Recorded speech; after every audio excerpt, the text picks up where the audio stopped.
जी आपको यहाँ पर कितनी देर लगेगी? 2 घंटे। मैं 2 घंटे के बाद पिक कर लूँ? हाय, थैंक्स फॉर कमिंग यार। वाओ, बहुत प्यारी लग रही है यार।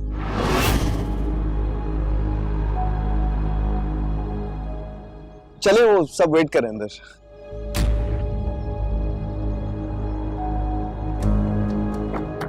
Let's go.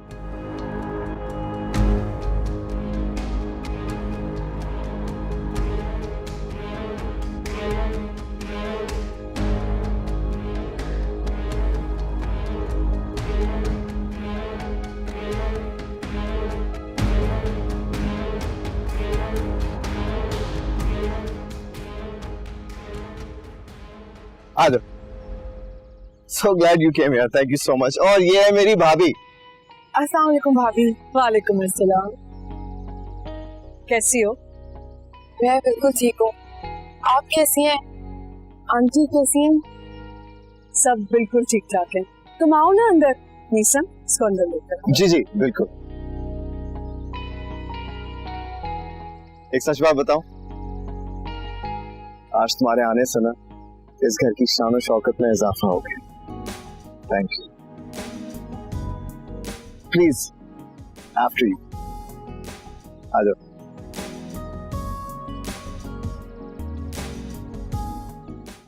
ओके आ जाओ। अम्मी। हाँ, ये वफा है और वफा ये मेरी।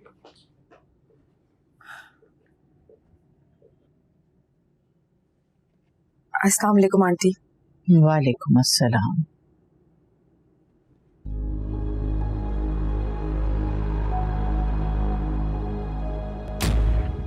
अब बैठो बेटा।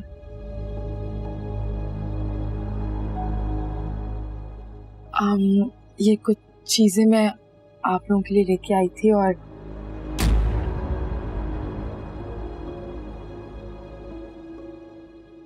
ये खास तौर पे आपके लिए। लेकिन मैं बेटा ये आंटी प्लीज इनकार मत करिएगा। ये समझें कि मैं अपना दिल निकाल के आपको दे रही हूँ।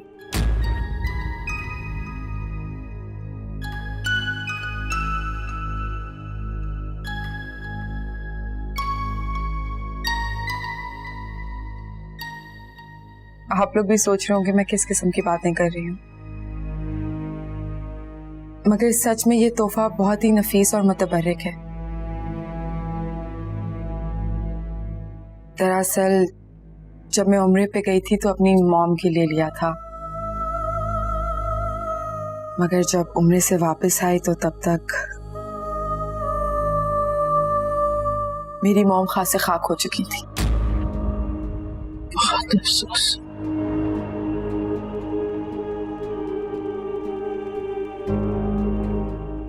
बस तब से ही इस तोहफे को उनसे मंसूब अपने दिल से लगा के रखा। लेकिन जब मुझे नीसम ने बताया कि आप मुझसे मिलना चाहती हैं तो मेरे दिल ने मुझसे कहा कि वफा इस मुतबर्रिक तोहफे की जगह तुम्हारे घर में नहीं बल्कि आपके घर में।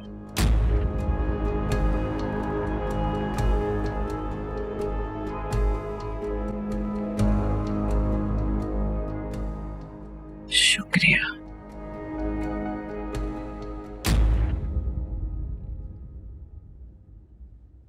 माशाल्लाह, सुभान अल्लाह।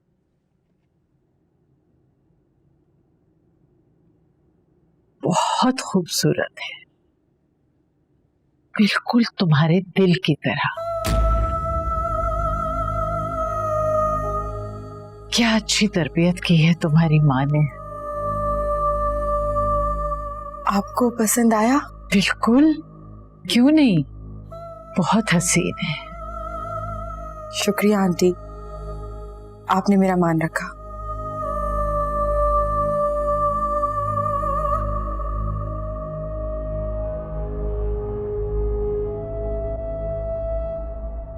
नीलम, वफा मैडम को जूस दो। मम्मी आप पियेंगी? नहीं बेटा, मैं नहीं लूं। मीसम, जी बेटा वफा को घर तो दिखाओ। जरूर। अरे नहीं नहीं भाभी, मैं आंटी के साथ यहाँ पे ज्यादा कंफर्टेबल हूँ। अच्छा चलें फिर आप लोग बातें करें, मैं खाना लगवाती हूँ। नीलम आ जाओ।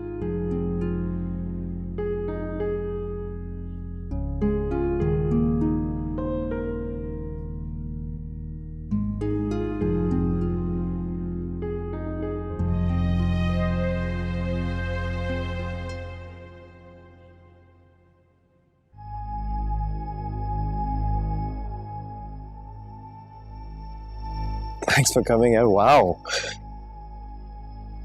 बहुत प्यारी लग रही है यार।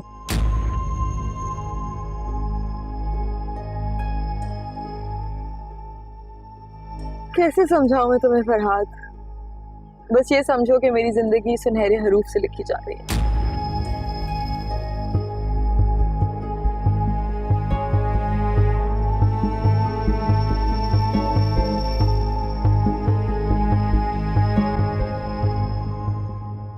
ये बताओ बेटा, घर में और कौन कौन है? वो अम्मी एक्चुअली वफा जो है अपनी बुआ के साथ रहती है। बुआ के साथ? और कोई नहीं है घर में? नहीं अम्मी है ना, वफा के वालिद साहब जो दुबई में होते हैं, अक्सर वफा चली जाती है उनसे मिलने के लिए, लेकिन वो पाकिस्तान बहुत कम आते हैं। अरे भाई, कोई जवाब तो उसको भी देने दो, या खुद ही सारी स्पीच खत्म कर लो। भाई मैं तुम्हारी पसंद से कुछ सुनना चाहती हूँ, अगर तुम्हें पसंद हो तो। जी बेटा, कितना अरसा हुआ तुम्हारी मॉम की डेथ को? यही कोई 3 साल। बड़ा अफसोस हुआ सुनकर। नहीं आंटी प्लीज, आप मुझे शर्मिंदा मत करें। बेटा, मैं जानती हूँ कि माँ के बगैर जीना कितना मुश्किल होता है। याद करती होगी ना उन्हें? माँ को सिर्फ माँ कहना मेरी नजर में एक बहुत बड़ा गुनाह है। मतलब? हाँ तो जन्नत होती है, जो खुद चाहे कितनी भी तकलीफ में दुख में क्यों ना हो, लेकिन दुआ सिर्फ और सिर्फ अपनी औलाद के सुख के लिए करती है। खुद चाहे तड़प रही हो, मगर अपनी औलाद को सुकून में देखना चाहती है। माँ की एक दुआ से औलाद की दुनिया और आखिरत दोनों सबर जाती हैं। एंड यू नो आंटी, मैंने मीसम से साफ साफ कह दिया है कि अगर हमारे इस रिश्ते में आपकी दुआएं शामिल नहीं होंगी तो इस रिश्ते में खैर और बरकत का अंसर नहीं होगा। अल्लाह तुम्हारी माँ के दर्जात बुलंद करे, जिसने तुम्हारी ऐसी तरबियत की है।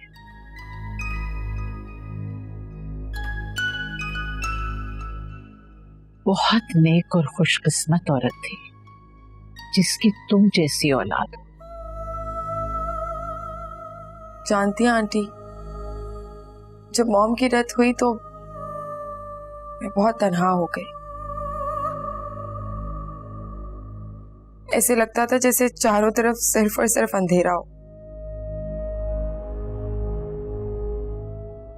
मगर जब मैं मीसम से मिली, ऐसे लगा जैसे मेरी जिंदगी में नई बहार आ गई हो। खुल के जीने का दिल करता है मेरा।